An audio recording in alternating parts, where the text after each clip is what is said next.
Hello everyone, welcome back to my channel Talk Smartly. I hope you all are doing great and learning English every single day.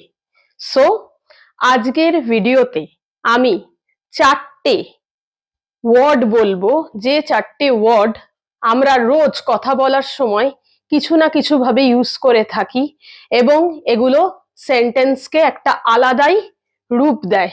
ঠিক আছে, তো আমি বোর্ডে এই চারটে word লিখে রেখেছি। আজকে ভিডিওটা এই নিয়ে হবে, এইগুলো দিয়ে যা যা বাক্য আমরা গঠন করতে পারি, যা যা সেন্টেন্স আমরা ডেইলি লাইফে ক্রিয়েট করতে পারি, সেগুলো কিভাবে বলতে হয়, সেগুলো এই ভিডিওতে আজকে আপনাদের আমি শেখাবো। ভিডিওটাকে একদম স্কিপ করবেন না, ফার্স্ট থেকে লাস্ট অব্দি দেখুন এবং প্র্যাকটিস করুন। কাজ হবেই হবে এবং ভালোভাবে স্পোকেন ইংলিশ বলার জন্য এইগুলো প্র্যাকটিস আপনাদের করতেই হবে। রোজ রোজ কিছু না কিছু নতুন নতুন ভিডিও নিয়ে আমি আসার চেষ্টা করছি, তো আজকের ভিডিওটাও খুব ভালো হবে, এটুকু আপনাদের অ্যাসিওরিটি দিতে পারি। সো ভিডিওটাকে স্টার্ট করা যাক। এখানে আমি লিখেছি এভার, নেভার, ফরএভার আর নেভার এভার। তো এই চারটি শব্দ ইংলিশে ব্যবহার করতে কিভাবে হবে সেটা আজকে আমি প্রত্যেকটা এক্সাম্পল দিয়ে আমি দেখিয়ে দেবো। এক একটাতে আমি 3 থেকে 4টে এক্সাম্পল আমি দেব, যে কোথায় নেভার বসবে, কোথায় নেভার এভার বসবে, কোথায় ফরএভার বসবে আর কোথায় এভার বসবে। ঠিক আছে, এইগুলোর মানেটা আগে জানতে হবে, দেন সেটাকে কিভাবে সেন্টেন্সে ব্যবহার করতে হয় সেটা জানতে হবে। তাহলে প্রথম যেটা শিখবো সেটা হচ্ছে এভার। এভার দিয়ে আমাদের সেন্টেন্স গুলো কিভাবে তৈরি করা হবে সেটা দেখা যাক। ওয়ার্ড কি আছে? এভার। ওকে, তো এভারের বাংলা মানে জানতে হবে। এভারের বাংলা মানে আমি বোর্ডে ব্র্যাকেটে লিখে দিয়েছি, কখনো। আর একটা জিনিস জানতে হবে, এই এভার কিন্তু যে কোনো টেন্সে ব্যবহার করা যায়, আর এটি কিন্তু ইন্টারোগেটিভ সেন্টেন্সেই মেনলি ইউজ করা হয়। ওকে, সো এভার মানে হচ্ছে কখনো। তাহলে ফার্স্ট সেন্টেন্সে কি আছে আমরা দেখি। তুমি কি কখনো সেখানে গেছো? তুমি কি কখনো সেখানে গিয়েছো? কাউকে যদি প্রশ্ন করেন আপনি, তাহলে সেটা কিভাবে ইংলিশে প্রশ্ন করবেন? এভার দিয়ে। সাধারণত এই রকম প্রশ্নগুলো, কখনো দেখেছো, কখনো শুনেছো, তুমি কি কখনো গিয়েছো, তুমি কি কখনো এটা করো, তাহলে যে কোনো টেন্সে ব্যবহার করা হচ্ছে প্রশ্নবোধক বাক্যে, ইন্টারোগেটিভ সেন্টেন্সে। এখানের ফার্স্ট সেন্টেন্সটা, have you ever been gone there? Okay, have you ever been gone there মানে তুমি কি কখনো সেখানে গিয়েছো? ওকে, নেক্সট সেন্টেন্স, তুমি কি কখনো খবরের কাগজ পড়ো? এটা আমরা নর্মাল রোজকার বলছি যে তুমি কি কখনো খবরের কাগজ পড়ো? আমি তো দেখি না পড়তে, তো আমি সেটা জিজ্ঞেস করছি এইভাবে। তাহলে সেন্টেন্সটা কি হবে ইংলিশে? Do you ever read newspaper? Do you ever read newspaper? তুমি কি কখনো খবরের কাগজ পড়ো? তারপরে, তারা কি কখনো তোমাকে দেখেছে? প্রশ্ন এইভাবে করতেই পারি। আমি কারুর কথা বলে বলতে পারি কি তোমাকে কি সে দেখেছে, বা তারা কি তোমাকে দেখেছে? তাহলে সেক্ষেত্রে কিভাবে ইউজ হবে এটা সেন্টেন্সে? Did they ever see you? তাহলে দেখুন টেন্স গুলো আপনারা তো বুঝতে পারছেন যে ভেরিয়াস টাইপ অফ টেন্স এখানে আছে, সেখানে এভার ইউজ করা হয়েছে। তাহলে did they ever see you? তারা কি কখনো তোমাকে দেখেছে? ওকে, নেক্সট সেন্টেন্স, তোমার বন্ধু কি কখনো ইংরেজি বলে? তোমার বন্ধু কি কখনো ইংরেজিতে কথা বলে?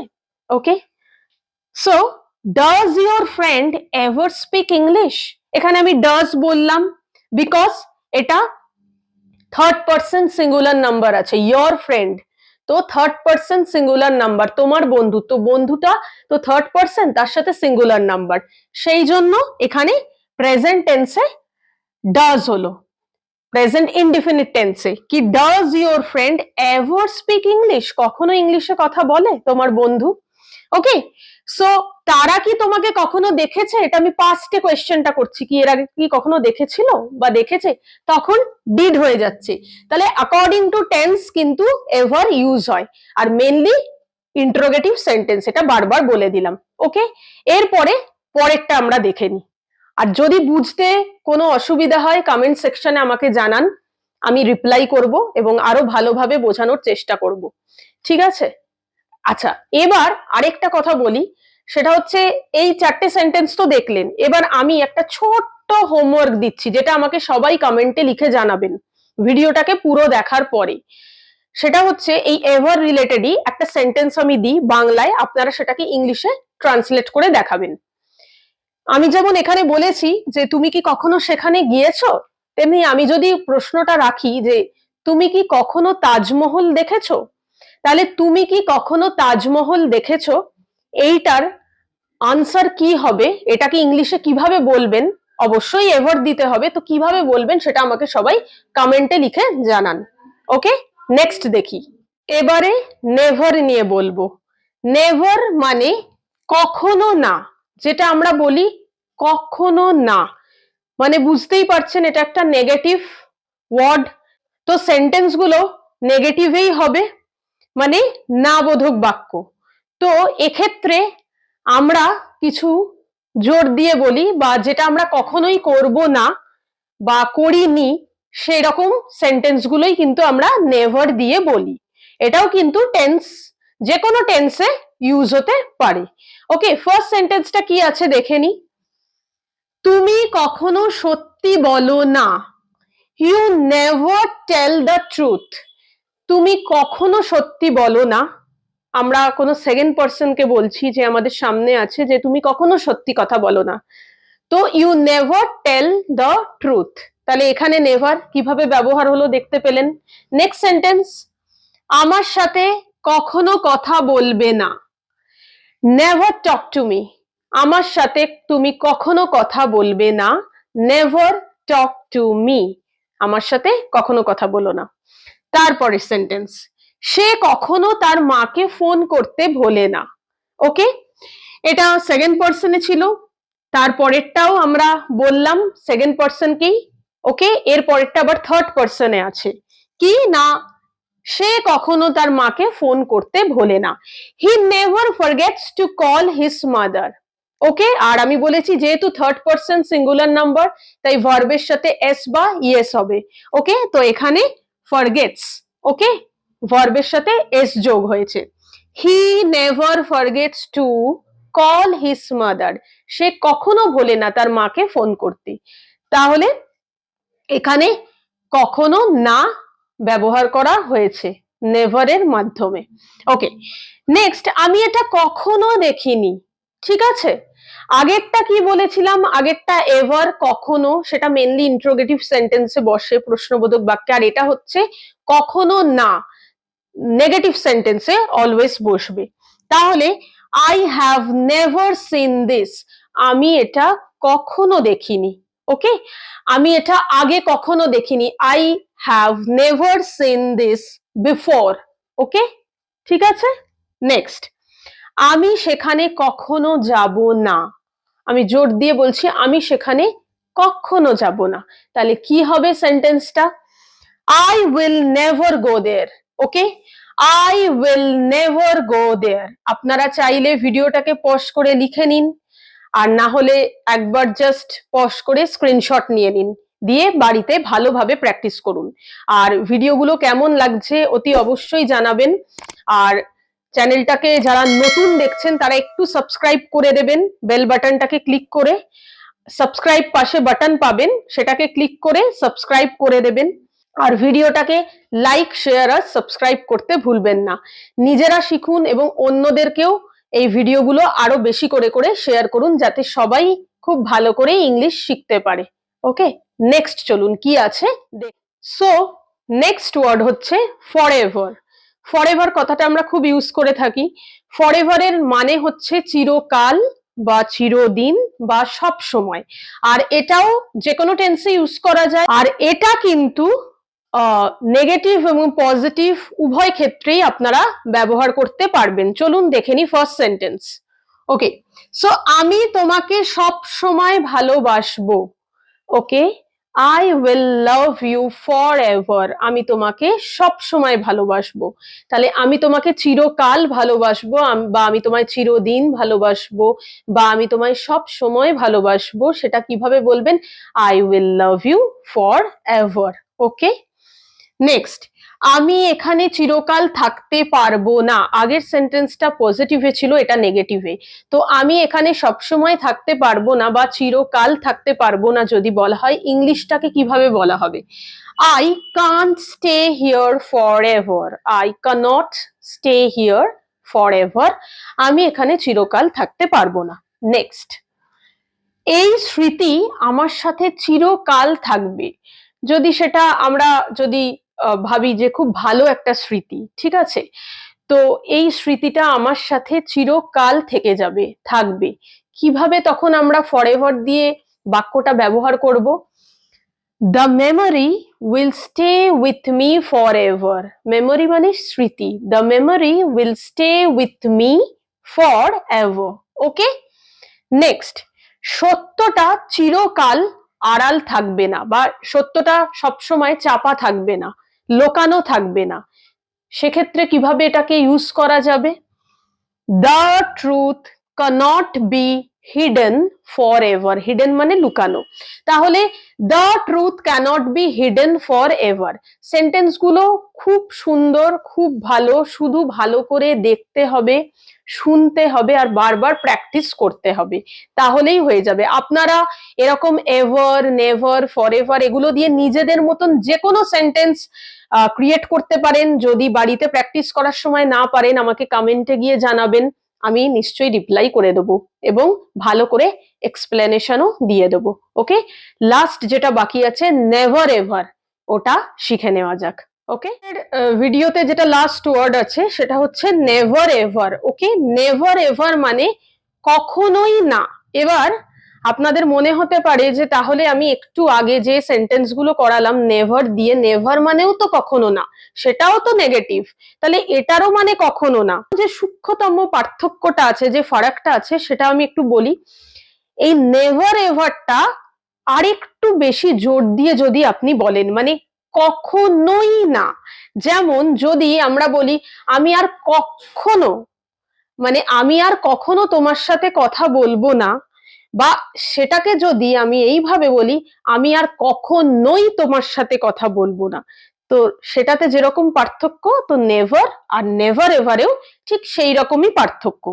তো একটু সেন্টেন্স গুলো দেখি, কারণ এই সেন্টেন্স গুলো কিন্তু আপনারা নেভার দিয়েও শুধু করতে পারবেন, কিন্তু কখনো যদি মনে হয় আমি আরেকটু বেটার ইংলিশ বলবো, আমি নেভার এভার ইউজ করব, তাহলে এগুলো সেইভাবেও বলা যাবে নেভার এভার দিয়ে। যেমন ফার্স্ট সেন্টেন্সটাতে কি আছে দেখি, আমি সেখানে কখনোই যাব না। এখানে আমি কখনোই বলেছি। আমি যদি বলতাম আমি সেখানে কখনো যাব না, বা আমি সেখানে কখনো যাব না, তাহলে আমি কিন্তু সেন্টেন্সটা বলতাম আই উইল নেভার গো দেয়ার, যেটা আপনারা আগেও শিখে এসেছেন, একটু আগেও আমি বলেছি আই উইল নেভার গো দেয়ার। কিন্তু আমি এখন বলছি আমি সেখানে কখনোই যাব না, তাহলে সেক্ষেত্রে আমি কি বলবো? জাস্ট নেভারের সাথে এভারটা অ্যাড করে দেবো, I will never ever go there. Okay? So I will never ever go there. আমি সেখানে কখনোই যাব না। তো এই সেন্টেন্সটা নেভার দিয়ে যেমন হবে, নেভার এভার দিয়েও হবে। নেভার এভার বললে কি হবে? কখনোই না, একটু জোরটা বেশি দেয়া হবে। ঠিক আছে? তো সিচুয়েশন বুঝে আপনারা সেটা ইউজ করতে পারবেন যে কোনো টেন্সে, কিন্তু বাক্যটা অলওয়েজ নেগেটিভই হবে। এবার হচ্ছে তারা কখনোই ইংরেজি প্র্যাকটিস করে না। তো এটাকে যদি আমি নেভার দিয়ে বলি যে তারা কখনো ইংরেজি প্র্যাকটিস করে না, তো দে নেভার প্র্যাকটিস ইংলিশ, আমি এখানে নেভার লিখে রেখেছি, দে নেভার প্র্যাকটিস ইংলিশ। এবার বলছি তারা কখনোই ইংলিশ প্র্যাকটিস করে না, তাহলে এখানে আমি বসাতে পারি তো they never ever practice English. হলো? তো এইভাবে আপনারা কিন্তু বাক্যগুলো সহজে শিখে নিতে পারেন। নেক্সট সেন্টেন্সে যাচ্ছি। সে আর কখনোই তোমাকে বিশ্বাস করবে না, মানে তুমি এমন একটা কাজ করেছো যে সে আর কখনোই তোমাকে ভরসা করতে পারবে না, বিশ্বাস করবে না। এখানে কি বলেছি, he will never ever trust you again, আর কখনো বিশ্বাস করবে না। যদি এটা বলতাম he will never trust you again, সে কখনো তোমাকে বিশ্বাস করবে না, তাহলেও বাক্যটা ঠিক ছিল নেভার দিয়ে। এবার আমি বলেছি নেভার এভার দুটো ইউজ করতে একসাথে, নেভার এভার, তাহলে he will never ever trust you again. Okay, last sentence দেখে নি। তোমার উচিত নয় কারো অনুভূতিকে আঘাত করার, তোমার উচিত নয় কখনোই কারো অনুভূতিকে আঘাত করার। যদি আমি এখানে একটা কখনোই, এটা আমার বসানো উচিত ছিল, সরি। তো তোমার উচিত নয় কখনোই কারো অনুভূতিকে আঘাত করার, সেক্ষেত্রে ইংলিশটা নেভার এভার দিয়ে কি করে হবে, you should never ever hurt anyone's feelings, কারোর অনুভূতি, anyone's feelings. So you should never hurt anyone's feeling, এটা বললেও হয় যে তোমার কখনো কারো অনুভূতিকে আঘাত করা উচিত নয়। আর যদি আমি আরেকটু জোর দিয়ে বলি যে তোমার কখনোই কারো অনুভূতিকে আঘাত করা উচিত নয়, তো you should never ever hurt anyone's feelings. তো এরকম অনেক বাক্য আপনারা করতে পারেন। তোমার কখনোই এটা করা উচিত ছিল না, যদি পাস্ট টেন্সে বলি সেক্ষেত্রে কি হবে, আপনারা চাইলে আমাকে কমেন্ট সেকশনে এটাও লিখে জানাবেন। আচ্ছা, তো এর আগে আমি যেমন দিয়েছিলাম যে তুমি কি কখনো তাজমহল দেখেছো, সেটা যেমন এভার দিয়ে দিয়েছিলাম, তাহলে নেভার এভার দিয়েও আপনারা এই সেন্টেন্সটা আমাকে কমেন্ট সেকশনে লিখে জানাতে পারেন যে তোমার কখনোই তার অনুভূতিকে আঘাত করা উচিত ছিল না। ওকে, তো যাই হোক না কেন, আশা করব আজকের ভিডিওটা আপনাদের দেখে খুব ভালো লেগেছে আর আপনারা এটা ভালোভাবে শিখতে পেরেছেন। কোনো ডাউট থাকলে কিন্তু আমাকে জানাতে ভুলবেন না। আর ভিডিওটাকে ভালো লাগলে আমি আবারও বলছি একটু লাইক, শেয়ার, সাবস্ক্রাইব করে দেবেন। আর ভিডিওটা সবার মধ্যে একটু শেয়ার করে দিলে খুব ভালো হয়। আমি পরের ভিডিওতে আরো কিছু নতুন জিনিস নিয়ে আসব, তো সেগুলোও দেখতে থাকুন। আমার প্লেলিস্টে গিয়ে, আমার চ্যানেলের প্লেলিস্টে গিয়ে আগেরও অনেক ভিডিও পেয়ে যাবেন, যেগুলো স্পোকেন ইংলিশ বলার ক্ষেত্রে কোনো না কোনো ভাবে ভীষণ কার্যকরী। তো ভিডিওগুলো দেখতে থাকুন আর ভালো থাকুন। Thank you so much.